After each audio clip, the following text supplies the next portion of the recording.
धार्मिकता का अभ्युदय आत्मा के अस्तित्व की सम्मति से होता है।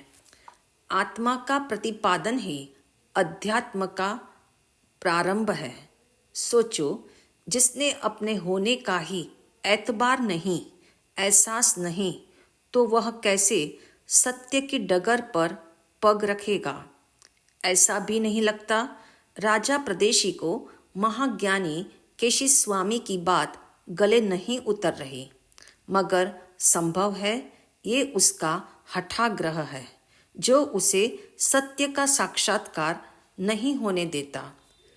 दरअसल उसकी मिथ्या मान्यता परंपरागत है, पुरातन है। उसके दादा भी नास्तिक थे। राजा ने अपने मत का पोषण करने हेतु अनेक परीक्षण भी किए हैं, इसलिए उसकी मान्यता सुदृढ़ है।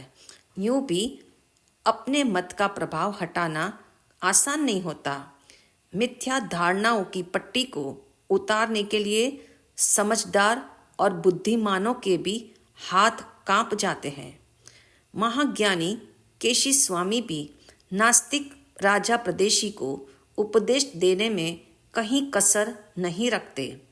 ये उनका गजब का साहस है, कमाल की सहानुभूति है।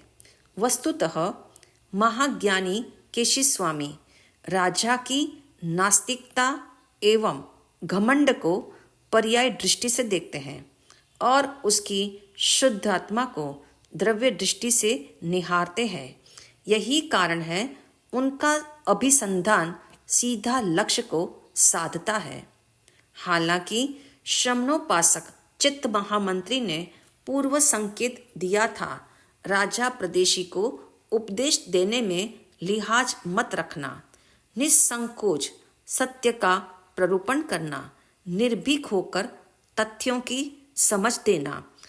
इसलिए अब महामुनि केशी स्वामी ने निशंक स्वर में कहा, राजन, तुम्हें मेरी बात समझ आ रही है, मगर तुम समझना नहीं चाहते हो।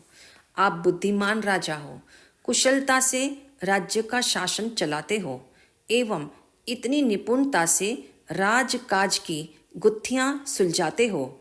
इसलिए मेरी साफ सुथरी सीधी स्पष्ट बात आपको समझ न आती हो, ऐसा मैं नहीं मानता।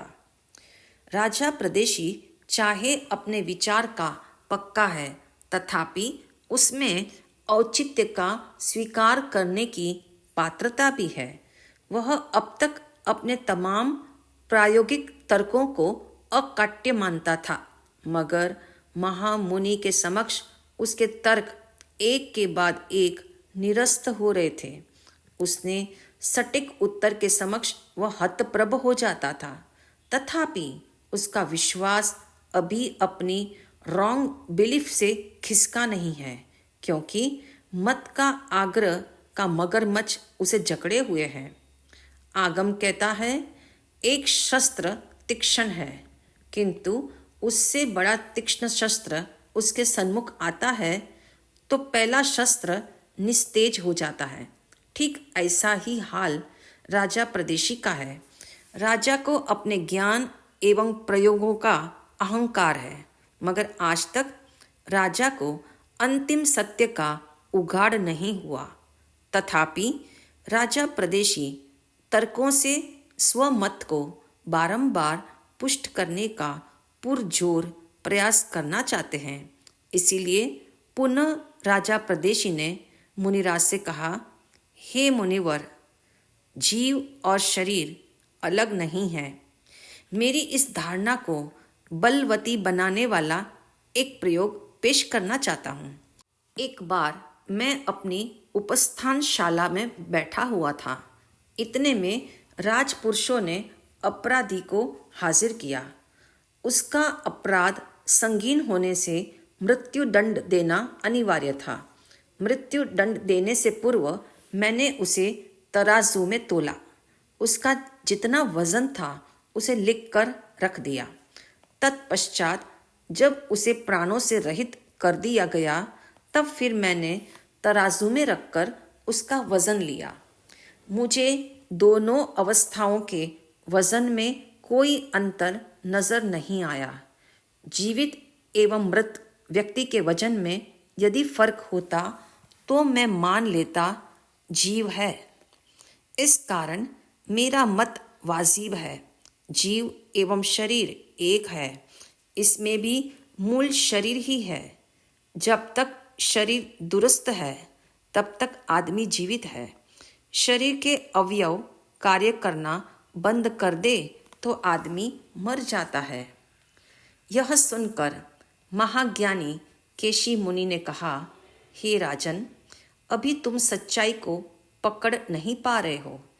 इसके लिए तुम्हें सबसे पहले पुद्गल एवं जीव अर्थात शरीर और आत्मा के अंतर को जानना होगा। पुद्गल हल्का और भारी होता है, इसलिए उसे नापा जा सकता है और उसमें परिवर्तन भी संभव है। तुम नहीं जानते राजा प्रदेशी, जीव अगुरु लघु स्वभावी है।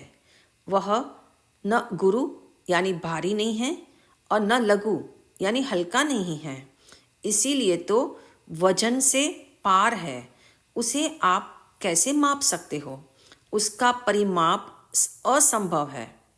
जीव की बात तो जुदा ही है, किंतु तुम जानते होंगे संसार में दो तरह के पदार्थ हैं, एक भार युक्त और दूसरे भार मुक्त।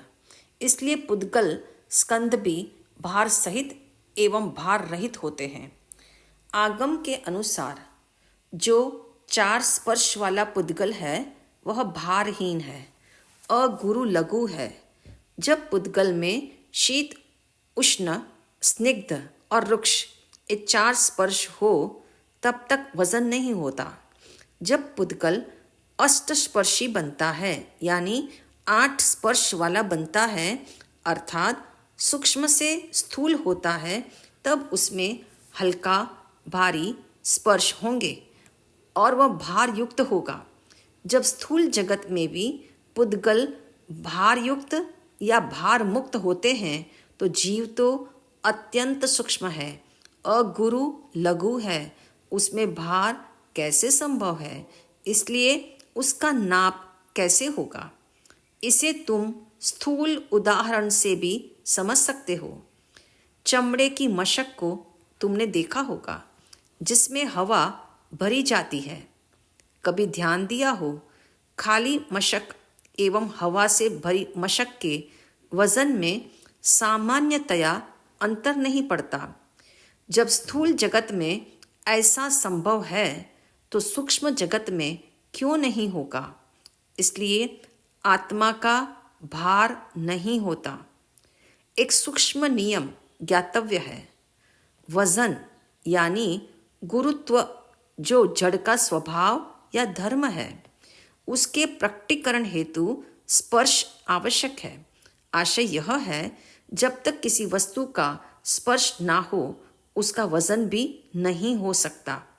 अब सोचो, आत्मा का जब स्पर्श ही नहीं है और वह पुद्गल से भी सर्वथा भिन्न है तो उसका भार कैसे हो सकता है?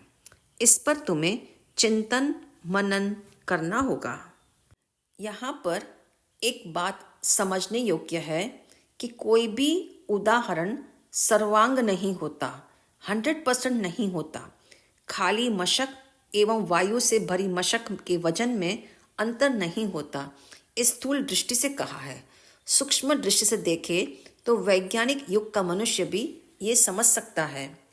जैन दर्शन भी यह मानता है वायु का जीव अर्थात जिन जीवों का शरीर वायु है उसमें आहार, शरीर, इंद्रिय एवं श्वासोश्वास ये 4 पर्याप्तियां हैं।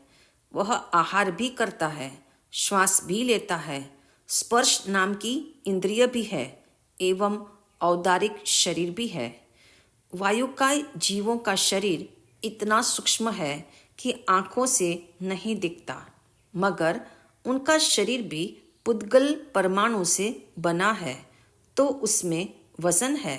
हालांकि वह वजन कितना है ये नहीं बताया जा सकता। इस तरह महाज्ञानी केशी स्वामी ने सूक्ष्म और स्थूल दोनों दृष्टि से राजा प्रदेशी को समझाकर उसे चिंतन करने हेतु मजबूर किया है। वस्तुतः स्वचिंतन से ही स्थायी परिवर्तन संभव है। श्रवण से श्रद्धा तक का मार्ग आत्मचिंतन के पैरों के द्वारा तय होता है। सत्य श्रवण की थाल में परोसा गया तथ्य भी चिंतन के चमच बिना ग्रहण नहीं किया जा सकता। इसलिए सुनना, समझना, चिंतन करना एवं आचरण की मंजिल तक पहुंचना। यहाँ श्री राज प्रश्नीय संहिता ज्ञानार्थी को 2 प्रकार का प्रबोध देती है। पहला प्रबोध, ज्ञान ही आत्मा का निजत्व है। एकेंद्रिय से लेकर पंचेंद्रिय तक सभी प्राणियों में ज्ञान विद्यमान है। इसलिए आत्मा के ज्ञान स्वरूप को समझने हेतु उसे शरीर से भिन्न, अजर, अमर, अखंड मानना होगा। दूसरी बात, जीव को जड़ द्रव्य से पृथक करने वाला आत्मज्ञान है। जहाँ ज्ञान है वहाँ आनंद है। इसलिए ज्ञान और आनंद को किताबों में मत खोजना, शास्त्रों में मत खोजना, क्रियाओं में मत खोजना। निज आत्मा की शरण ग्रहण करेंगे तो जो भीतर है वह बाहर छलकेगा।